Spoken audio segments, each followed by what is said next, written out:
जी जी जी जी हाँ, नीचे, हाँ, सबसे पहले जी जी सुनने में आया कि राखी सावंत उम्रा के लिए गई हैं। मैं और मेरे सभी फैंस, चाहने वाले, शुभचिंतक राखी को ढेरों शुभकामनाएं देते हैं, क्योंकि वो एक नेक काम के लिए गई हैं। मैं ये अनुरोध करती हूँ राखी सावंत से कि वो पूरे देश के लिए प्रार्थना करें, दुआ मांगे अल्लाह से, हमारे देश के विकास के लिए, तरक्की के लिए, इस देश से गरीबी मिट जाए, देश में सिर्फ विकास हो, विकास ही विकास हो हर तरफ से। अब दूसरी बात यह है कि मैं सऊदी अरेबिया के कॉन्सुलेट से ये अनुरोध करती हूँ कि वो हमें राखी सावंत के डॉक्यूमेंट्स बताएं, क्योंकि हम जानना चाहते हैं कि क्या कोई गैर मुसलमान उम्रा के लिए जा सकता है? नहीं। और अगर राखी सच में मुसलमान हैं तो क्या उनके पासपोर्ट पर उनका नाम राखी सावंत है या फ़ातिमा है? उनके जो लीगल डॉक्यूमेंट्स हैं, जैसे पैन कार्ड, आधार कार्ड, पासपोर्ट, इन डॉक्यूमेंट्स पर उनका नाम क्या फ़ातिमा है या राखी सावंत है? क्योंकि हम सब जानते हैं कि उम्रा के लिए कोई गैर मुसलमान नहीं जा सकता है। तो वो मीडिया के सामने आकर अपना पासपोर्ट दिखाएं, अपने तमाम लीगल डॉक्यूमेंट्स दिखाएं और बताएं कि वो अब राखी सावंत नहीं बल्कि फ़ातिमा हैं। जी जी जी जी जी जी सुनना तो पड़ेगा। सुबह 6 बजे मेरी फ्लाइट है सऊदी की, लेकिन अभी पुलिस स्टेशन जा रही हूँ। आदिल, राशि, शर्लिन चोपड़ा, इन लोगों ने मिलके मेरा 10 मिलियंस का इंस्टाग्राम उड़ा दिया है। जैसे कि आपने सुना, राखी सावंत का ये दावा है कि आदिल, राजश्री और शर्लिन चोपड़ा ने मिलकर उनके इंस्टाग्राम अकाउंट को उड़ा दिया है। जैसे ही मुझको ये वॉइस नोट मिला, मैंने तुरंत एक कंप्लेंट भेजी, आप देख सकते हैं। इन तमाम email, this message can not be displayed. Okay, ये ईमेल एड्रेसेस हैं। एक सेकेंड,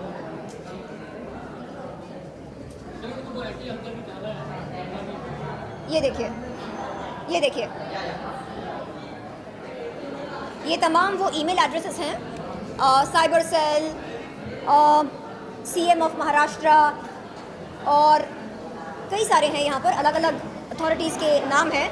और मैंने ये लिखा कि सर, राखी सावंत ने मुझ पर ये इल्ज़ाम लगाया कि मैंने उसके इंस्टाग्राम अकाउंट को उड़ा दिया। और मैंने कहा कि सर, अगर साइबर रिपोर्ट, फॉरेंसिक रिपोर्ट के तहत ये पता चलता है कि ये काम मैंने किया है तो मुझे सज़ा मिले, निश्चित रूप से सज़ा मिले। लेकिन अगर ये साबित होता है कि ये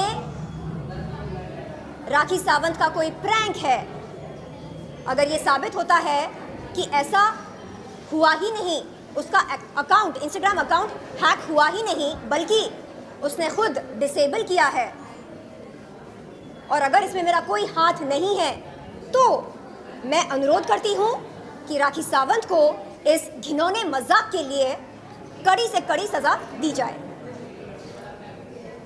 इस तरह से मैंने एक कंप्लेंट बनाकर भेजी।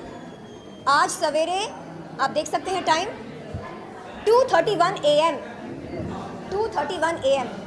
और आज दोपहर को इसी कंप्लेंट की एक हार्ड कॉपी मैंने ओशिवरा पुलिस चौकी पर पहुंचा दी, दस्तखत करके।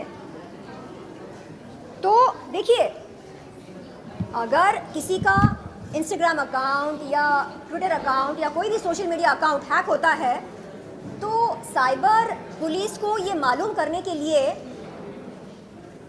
बहुत समय नहीं लगता, तुरंत वो पता लगा सकते हैं कि किस आईपी एड्रेस से हैक हुआ है, किस डिवाइस से हैक हुआ है, और साइबर रिपोर्ट और फोरेंसिक रिपोर्ट से पता चल सकता है कि हैकर कौन है और कहां से उसने ये इस अपराध को अंजाम दिया।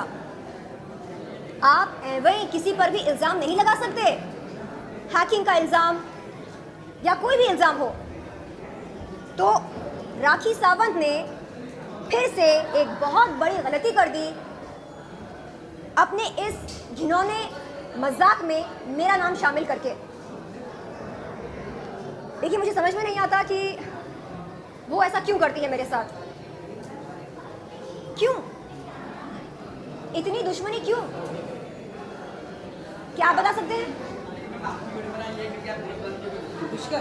मैं आपको बताती हूँ। अवार्ड ले लेते हैं। अच्छा ठीक है, अवार्ड लेकर मैं आती हूँ और फिर मैं आपको बताती हूँ कि क्यों मैं मैसूर गई थी राखी सावंत के लिए इंसाफ की गुहार लगाने। कैसे उसने मुझको मजबूर किया था। वो मेरे घर पर आई, मेरे सामने रोई, और वो अकेली नहीं थी, उसके साथ राजश्री भी आई थी।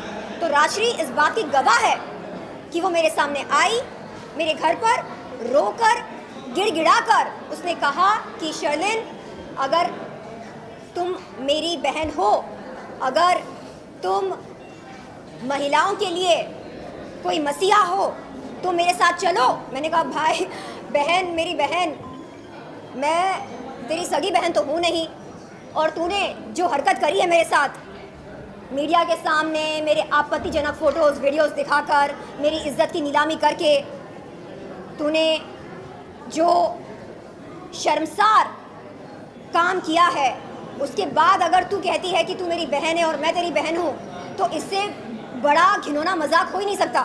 तो मैंने कहा, ये बहन बहन ये सब साइड में रख, ये बता कि तू क्या चाहती है मुझसे।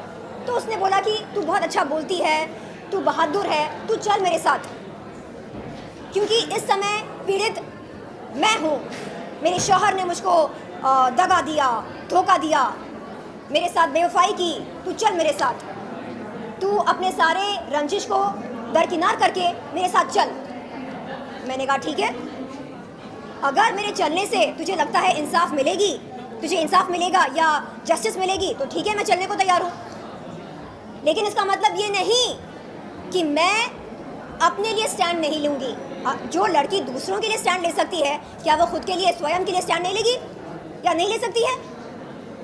तो मैंने उससे कहा कि ठीक है, आपको लगता है कि मेरे चलने से आपको इंसाफ मिलेगा, मैं चलने को तैयार हूँ। तो मैं गई वहाँ पर।